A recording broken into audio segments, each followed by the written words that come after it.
সবাইকে জয় যিশু। সারা পৃথিবীতে যে অবস্থা,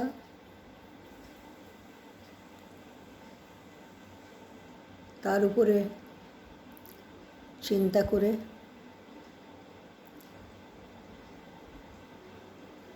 আমি যারা উদ্ভ্রান্ত হয়ে হতাশা হয়ে চিন্তা করছে কি এটা হচ্ছে, কেন এটা হচ্ছে, এর শেষ কোথায়, এবং অনেকে দেখতে পাচ্ছি তারা মেসেজ পাঠাচ্ছে, মেসেজের মধ্যে লিখছে, ঈশ্বর তুমি আমাদের রক্ষা করো, এই বিপদ থেকে তুমি আমাদের রক্ষা করো, সবাইকে ভালো রাখো, সব মানুষকে ভালো রাখো। সকলে এরকম উদার প্রার্থনা করছে। এবং আমি জানি যে অনেক লোক, চারিদিকে এত ভয়ঙ্কর অবস্থা, তথাপি তারা নিজেদের দিকে তাকাচ্ছে না। তারা কোথায় আছে, তারা কি করছে, তারা নিজেদের দিকে তাকাচ্ছে না। তারা নিজেদের অন্তঃকরণ দেখছে না যে তারা ঠিক জায়গায় আছে কি না।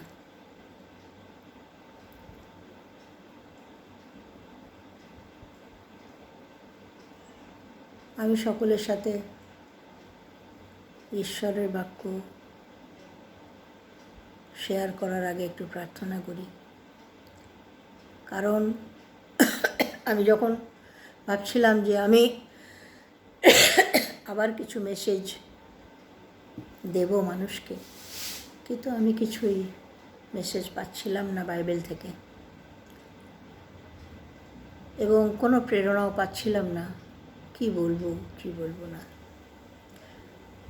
সেই জন্য আমরা যদি প্রভু যিশুর কাছে একটু যাই, তাকে যদি জিজ্ঞাসা করি যে প্রভু তুমি এই সময় আমাদের সঙ্গে কি বলতে চাইছো, কি তোমার বক্তব্য, আমাদের বুঝতে দাও, কি হচ্ছে সব, এর পরিণতি কি, এর শেষ কোথায়, বা কেন হচ্ছে, তুমি আমাদের জানতে দাও। আমরা একটু প্রার্থনায় যাই, তারপরে আমরা একটু চিন্তা করব কেন এসব হচ্ছে। মঙ্গলময় পিতা, আবার তোমার চরণে এলাম পিতা। সারা পৃথিবীতে যা ঘটছে তা বিশ্বের ইতিহাসে কোনোদিন কেউ দেখেনি, আমরা অভিজ্ঞতা করিনি। কিছু কিছু শুনেছি বটে, কিন্তু এত ভয়ঙ্কর রূপে সারা পৃথিবীতে কোনো বিপদ একসঙ্গে আসেনি। এবং আমরা নিজেদের দেশে বসে ভয়ে আতঙ্কে দিন কাটাচ্ছি, বুঝতে পারছি না কি হচ্ছে সমস্ত, কেন হচ্ছে। তাই পরম পিতা তোমার চরণে এসেছি, তুমি আমাদের জানাও কেন তুমি এসব করছো, কেন তুমি এসব হতে দিচ্ছ, এর শেষ কোথায়, তোমার পরিকল্পনা কি, তুমি কি করতে চলেছ, এবং আমাদের জন্য তোমার কি নির্দেশ, কি তুমি আমাদের বলতে চাও।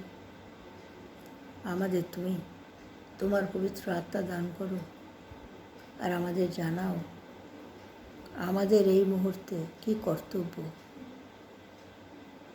আমাদের এই মুহূর্তে কি প্রার্থনা করা উচিত। তোমার পবিত্র আত্মাকে আমাদের দাও, পবিত্র আত্মা যেন আমাদের বুঝিয়ে দেয় যে আমাদের কি প্রার্থনা করতে হবে, কিভাবে চলতে হবে।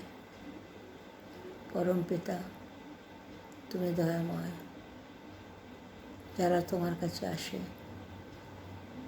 তুমি তাদের ফেরত দিয়ে দাও না, বরং যা কিছু হচ্ছে সব কিছুর পিছনে তোমার একটাই উদ্দেশ্য পিতা, তুমি তোমার সৃষ্টিকে, তুমি তোমার শ্রেষ্ঠ সৃষ্টি মানুষকে তোমার কাছে আবার ফেরত চাও। আমাদের তোমাকে জানতে, তোমাকে বুঝতে তুমি আমাদের শক্তি দাও। প্রভু যিশু, তোমার নামে প্রার্থনা চাই, তুমি আমাকে গাইড করো। কারণ যারা অনেকে জানেই না কি হচ্ছে না হচ্ছে, কেন হচ্ছে, কিছু জানে না, তাদের যেন আমি কিছু কিছু তোমার সম্বন্ধে জানাতে পারি। তুমি তোমার পবিত্র আত্মা আমাকে দান করো। আমি বিশেষ ব্যক্তি নই, ধার্মিক নই, কিন্তু তুমি বলেছ যাচনা করো তোমাদের দেওয়া যাইবে, দ্বারে অন্বেষণ করো তোমরা পাইবে। আমরা তোমার কাছে যাচনা করতে এসেছি পিতা, তুমি আমাদের তোমার পবিত্র আত্মার দ্বারা জানাও তুমি আমাদের কি বলতে চাইছো। যিশু নামে প্রার্থনা চাই, আমেন।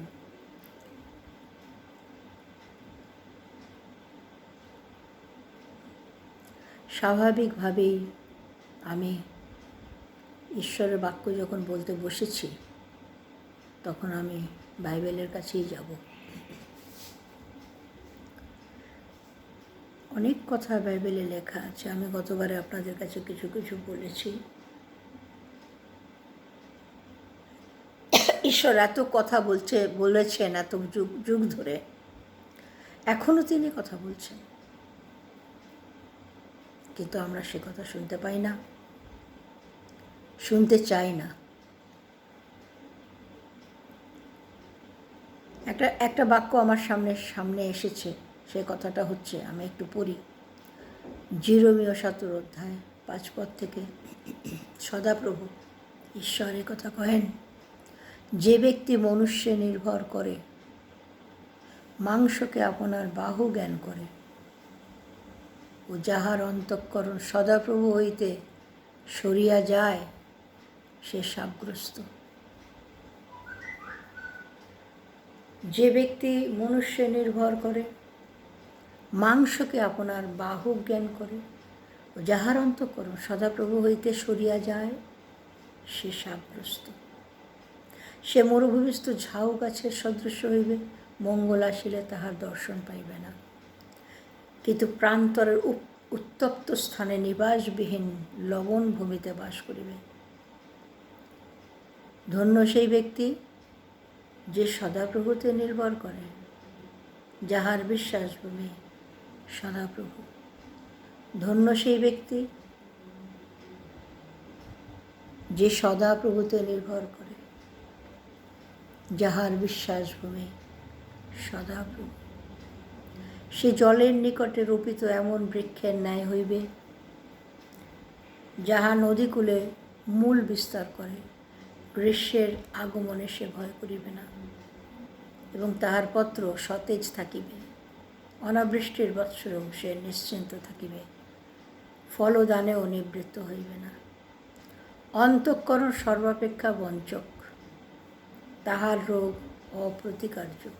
কে তাহা জানিতে পারে? অন্তঃকরণ সর্বাপেক্ষা বঞ্চক, তাহার রোগ অপ্রতিকার্য। কে তাহা জানিতে পারে?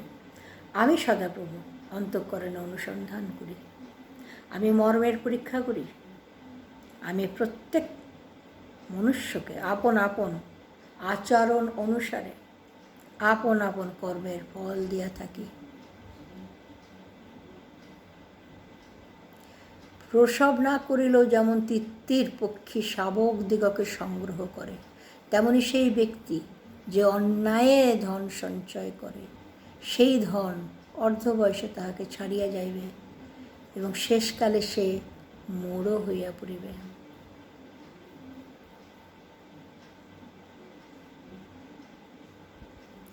13 পদে বলছে, যাহারা আমা হইতে সরিয়া যায়, তাহাদের নাম ধূলিতে লিখিত হইবে, কারণ তাহারা জীবন্ত জলের উনুই সদাপ্রভুকে ত্যাগ করিয়াছে। সত্যি কথা বলতে আমরা অনেকে বাইবেল পাঠ করি, প্রার্থনা করি, যিশু যিশু করি, গান করি, চার্চে যাই, ব্যাপটিজম নিয়েছি, অনেক কিছু ব্যাপার, নিজেদের খ্রিস্টান বলি। কিন্তু খুব কম সংখ্যক লোক তারা প্রকৃত রূপে যিশুর সঙ্গে পরিচিত হয়েছে বা ঈশ্বরের সঙ্গে পরিচিত হয়েছে। ঈশ্বরকে নিয়ে কথা বলতে গেলে অনেক বড় টপিক হয়ে যাবে। আমি অত উচ্চতায় যাব না। যিশুকে আমরা সহজে পেতে পারি, যিশু আমাদের কাছে সহজে ধরা দেন। যিশু তাই বলেছেন, যুগান্ত পর্যন্ত আমি তোমাদের সঙ্গে সঙ্গে আছি। তাই যখনই আমরা প্রার্থনা করি তখনই আমরা যিশুকে পাই। কিন্তু অনেকে বলে, আমি যা প্রার্থনা করি আমার সমস্ত প্রার্থনার উত্তর আমি পেয়ে যাই, সঙ্গে সঙ্গে পেয়ে যাই, যিশু দিয়ে দেন। আমি যা বলি যিশুকে তা যিশু দেন। হ্যাঁ, আমি ঈশ্বরকে যা বলি আমি তাই পাই। হ্যাঁ, ঈশ্বর মহান, প্রভু যিশু প্রেমময়। আমরা যখন ঈশ্বরের কাছে কিছু চাই, যিশুর কাছে কিছু চাই, তিনি আমাদের দেন, দিয়ে থাকেন। কিন্তু আমরা কি প্রভু যিশুকে চিনি? আমরা কি প্রভু যিশুর সঙ্গে ব্যক্তিগত সম্পর্কের মধ্যে আছি? আমরা অনেকে প্রার্থনাটা এভাবে করি,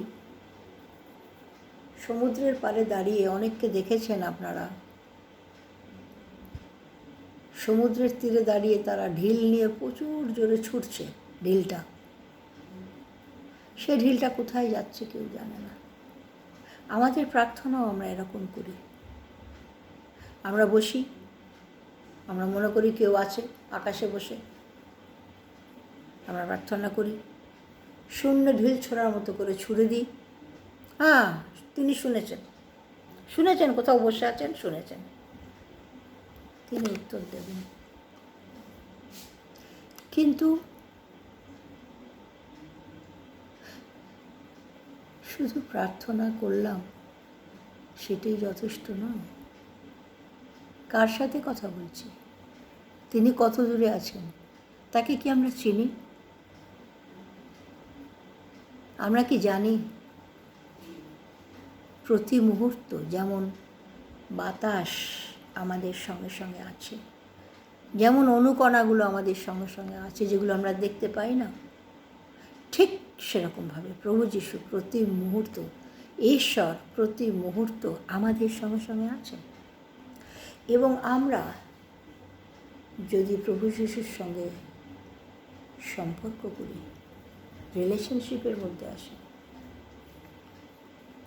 তার সাথে ব্যক্তিগতভাবে কথা বলি, তাহলে আমরা তাকে জানতে পারি, তাহলে আমরা বুঝতে পারি যে হ্যাঁ, প্রভু যিশু তো আছেন, প্রভু যিশু তো আমার সঙ্গে আছেন, প্রভু যিশু আমার পিছনে আছেন, প্রভু যিশু আমার ডাইনে আছেন, সর্বোপরি প্রভু যিশু আমার অন্তরে আছেন। আমরা যদি প্রভু যিশুকে আমাদের অন্তরে নিতে পারি,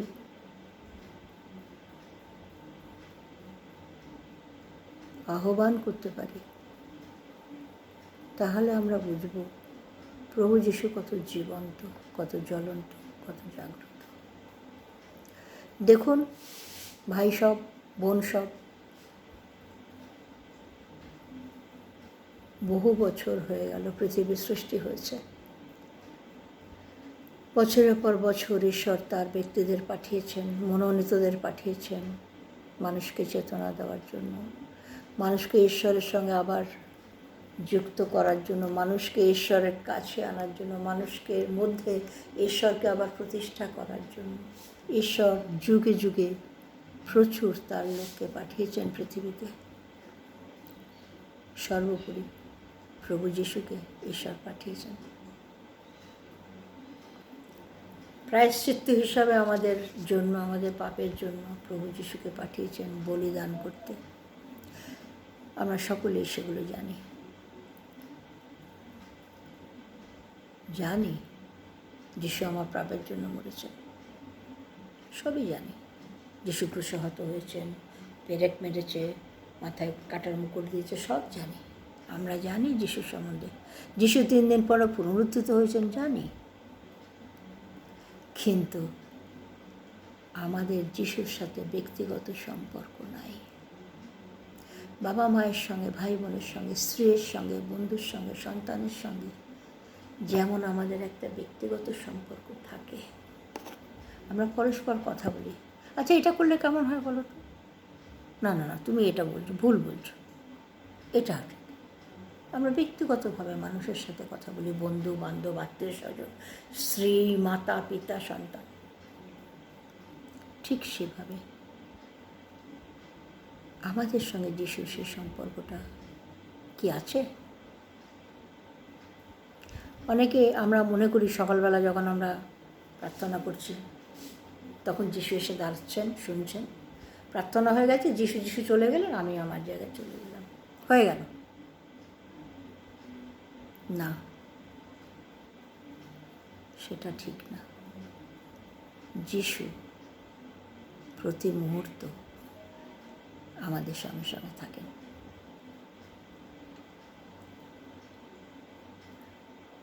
এখানে যে বলেছে অন্তঃকরণ সর্বাপেক্ষা বঞ্চক, তাহার রোগ অপ্রতিকার্য, কে তাহা জানিতে পারে? আমি সদাপ্রভু অন্তঃকরণের অনুসন্ধান করি, আমি মর্মের পরীক্ষা করি। তার মানে কি? তার মানে আমরা যা কিছু করছি, করতে হয় তাই করছি, ধর্মীয় অনুষ্ঠান করছি, ধর্ম করছি, ধর্ম, এটা আমাদের ধর্ম, আমাদের করতে হয়, আমরা করছি।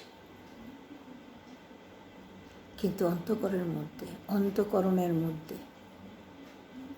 আমাদের প্রভু যিশু নাই, ঈশ্বর আমাদের হৃদয় নাই। আমরা চিনি না তাকে, জানি না, মুখস্থ কিছু প্রার্থনা ওরাই বলে দিলাম। কিন্তু ওখান থেকে যীশুখ্রিস্ট কী বলছেন, উল্টো দিক থেকে ঈশ্বর আমাদের সাথে কথা বলছেন, সেটা শোনার জন্য আমাদের হৃদয় আমরা খুলে দিই না। আমি এতক্ষণ তোমার সাথে বকবক করলাম, তুমি কিছু বলছো আমাদের সঙ্গে,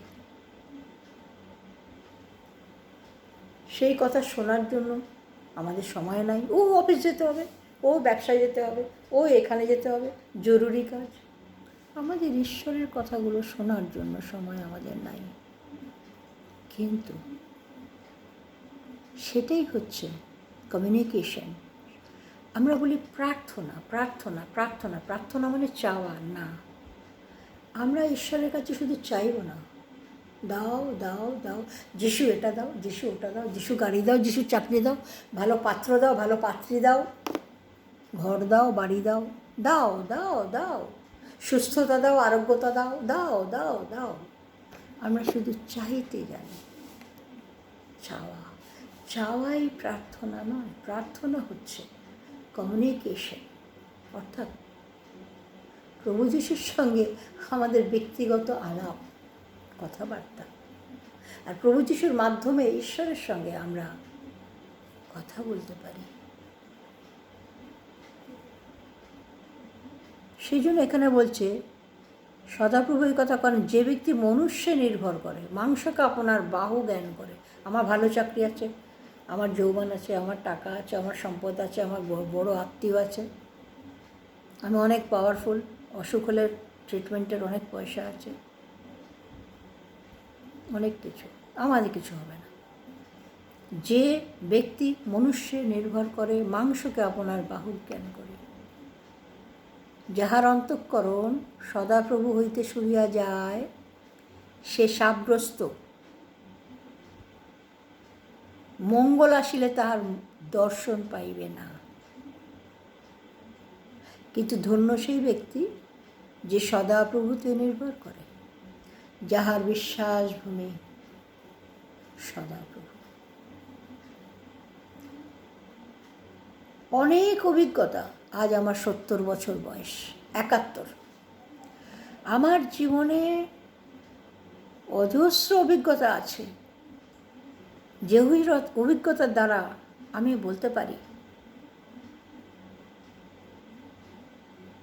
ধন্য সেই ব্যক্তি যে সদাপ্রভুতে নির্ভর করে, যাহার বিশ্বাস ভূমি সদাপ্রভু।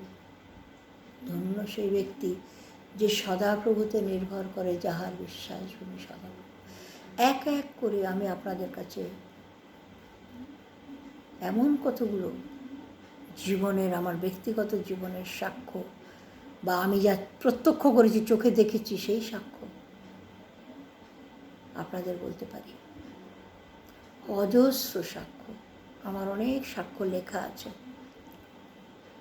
কিন্তু আজ সময়, যদিও খুব অল্প সময় আছে আমাদের হাতে, অল্প সময় আছে, অনেক সময় নাই। কয়েকদিন আগে প্রভু যীশু আমাকে বললেন, এই যে অনুগ্রহের যুগ চলছে, যে আমরা যিশুকে পবিত্র আত্মারূপে আমরা পাচ্ছি, যখনই ডাকছি তাকে পাচ্ছি, প্রার্থনার উত্তর পাচ্ছি, রোগ থেকে আরোগ্য পাচ্ছি, এটাকে বলে অনুগ্রহের যুগ। ঈশ্বর আমাকে কিছুদিন আগে বললেন যে অনুগ্রহের যুগ শেষ হতে চলেছে। এই মেসেজটা কিন্তু আমি বাইবেল থেকে পাইনি, হয়তো কোথাও লেখা আছে যে অনুগ্রহের যুগ শেষ হয়ে যাবে, অনুগ্রহ, ঈশ্বরের অনুগ্রহ শেষ হয়ে যাবে। আমি কয়েকদিন আগে পেয়েছিলাম যে অনুগ্রহের যুগ শেষ হতে চলেছে। মানুষ যিশুকে খুঁজবে, তার অনুগ্রহ খুঁজবে, ঈশ্বরের বাক্য খুঁজবে, ঈশ্বরের বাক্যও পাবে না, যিশুকেও পাবে না, ঈশ্বরকে তো পাবেই না। এবং আমরা খুব কাছাকাছি সে জায়গায় এসে পৌঁছেছি, সীমানায় এসে পৌঁছেছি, এন্ডিংয়ে। এন্ডিং কিসের এন্ডিং? ঈশ্বরের অনুগ্রহের সীমানায় এসে পৌঁছেছি। অল্প আর কিছুদিনের জন্য আমাদের জন্য ঈশ্বর তার অনুগ্রহকে বহাল রেখেছেন, কিন্তু ভাই বোনেরা, এই অনুগ্রহ কিন্তু বেশি দিনের জন্য থাকবে না। এবং এখনও যে প্রভু যীশু আমাদের প্রতি অনুগ্রহ করছেন, এখনও যে ঈশ্বর আমাদের প্রতি অনুগ্রহ রেখেছেন, এর কারণ আমরা যেন ধ্বংস না হয়ে যাই, আমরা যেন শারীরিক মৃত্যুর পরে যেন অনন্ত মৃত্যুর মধ্যে যেন আমরা চলে না যাই। এত বিষয় বলার আছে, কোনটা বলবো কোনটা বলবো না, কী যে বলবো আর কী যে বলবো না। করোনা ভাইরাস মানুষকে ভয় দেখাচ্ছে, আজ কোন জায়গায় নিয়ে এসেছে। এটা করোনা ভাইরাস নয়, ঈশ্বর এনেছেন।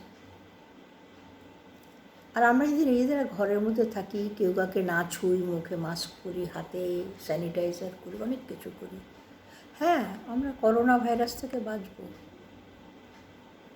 কিন্তু আমি এই করোনা ভাইরাসের মধ্যেই অনেক ব্যক্তিকে দেখলাম, তারা চলে গেল বিনা করোনা ভাইরাসে। আমাদের অতি আপন লোক চলে গেছে। সেই জন্য আমরা দরজা জানলা বন্ধ করে দিয়েছি, যাতে করোনা না আসে, বিপদ না আসে, ভাইরাস না আসে। আমরা বেরোচ্ছি না, কারোর সঙ্গে গ্যাপ রাখছি, করোনা থেকে দূর থাকতে হবে। কিন্তু করোনা ছাড়াও তো আরও রাস্তা আছে, যার দ্বারা ঈশ্বর আমাদের তুলে নিতে পারেন।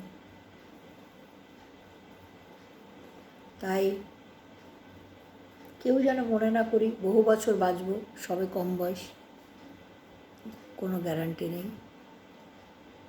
সেই জন্য যখনই আমরা সুযোগ পাই, যেন আমরা সেই সুযোগ কিনে নিই। আর ঈশ্বর যে এখানে যে বলেছে, যে ব্যক্তি সদাপ্রভুতে নির্ভর করে, যাহার বিশ্বাসপ্রভু সদাপ্রভু, ধন্য সেই ব্যক্তি। আমি আপনাদের দু একটা সাক্ষ্যের বিষয়ে বলতে পারি।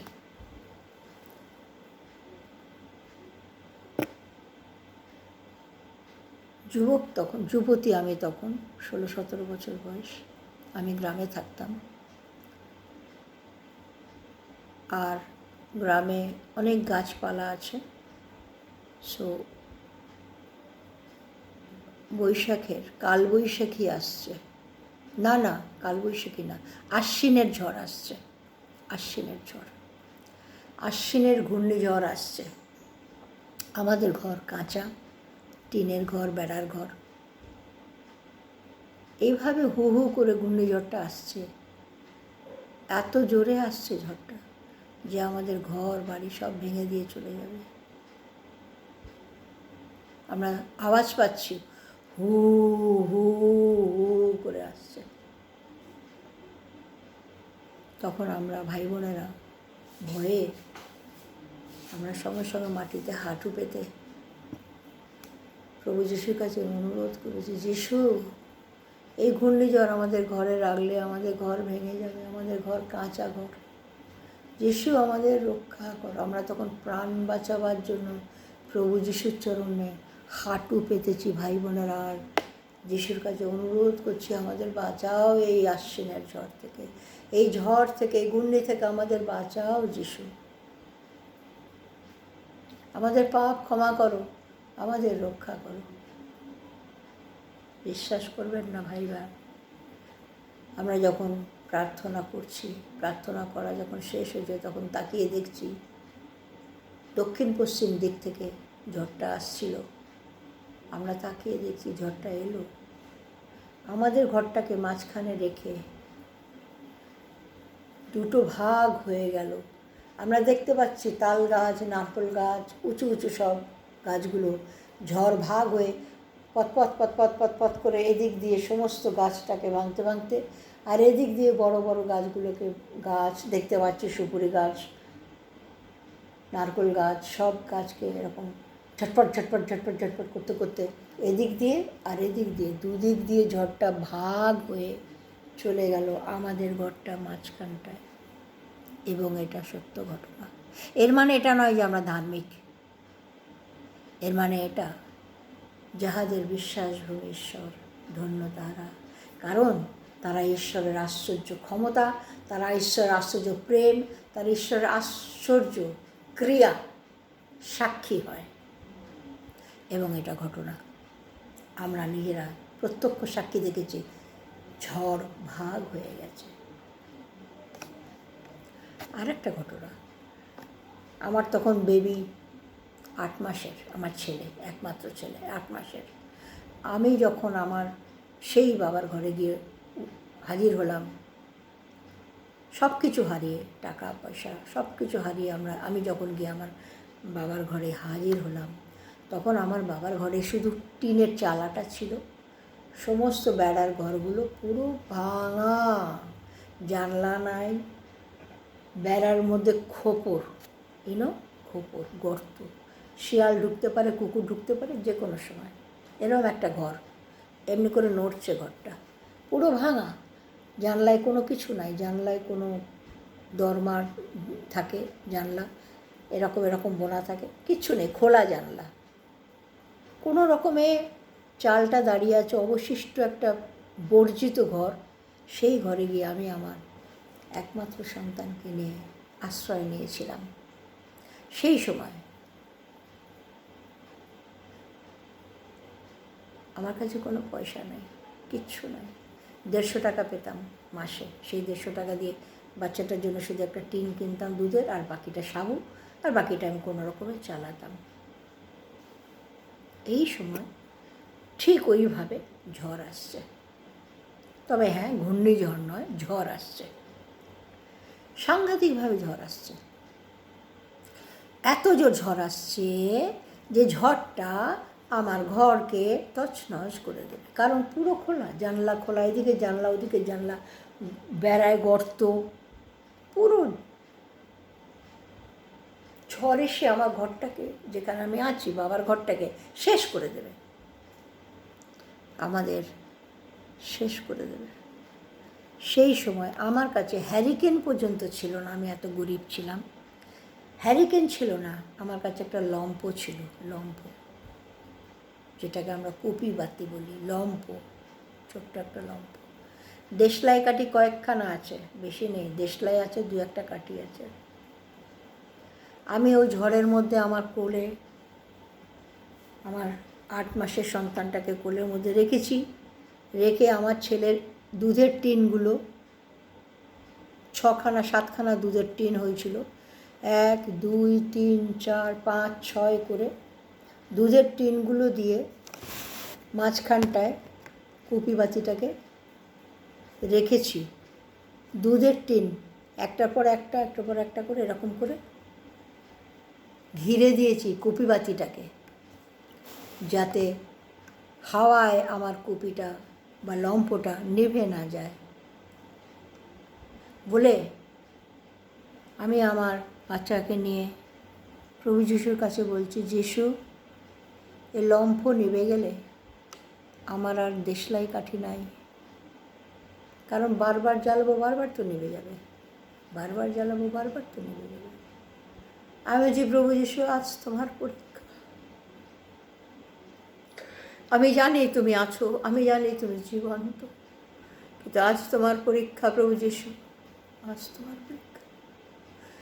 আমার এই কুপি নিভবে না, তুফান হচ্ছে বাইরে, ঝড় হচ্ছে, আমি এই দুধের টিনগুলো দিয়ে কুপি বাতিটাকে মাঝখানে রেখে বলছি, আমার কুপি নিভবে না, তুমি করতে পারো, আমি বিশ্বাস করি আজ তুমি প্রমাণ করবে যে তুমি কী করতে পারো, আজ আমার জীবনে সেটা তুমি প্রমাণ করবে।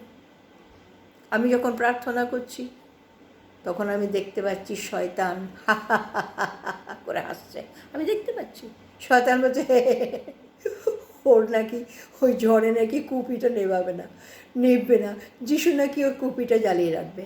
আমি দেখতে পাচ্ছি সে আমাকে ঠাট্টা করছে, তথাপি আমি বলছি, প্রভু যিশু, আমি জানি তুমি এটা করতে পারো এবং তুমি আজ সেটা করবে, তুমি প্রমাণ করবে যে তুমি কে, আশ্চর্য কাজ করতে পারো।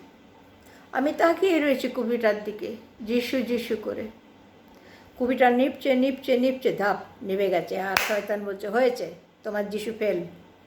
দেখলে এত সোজা ঝড়ের মধ্যে কুপি রাখা, তোমার যিশু ফেল হয়ে গেল। ওই দেখো, আমি সেই নিভানো কুপির দিকে তাকিয়ে বলছি, যিশু, এই কুপি তুমি নিপতে দেবে না, এই লম্ফ তুমি নিপতে দেবে না।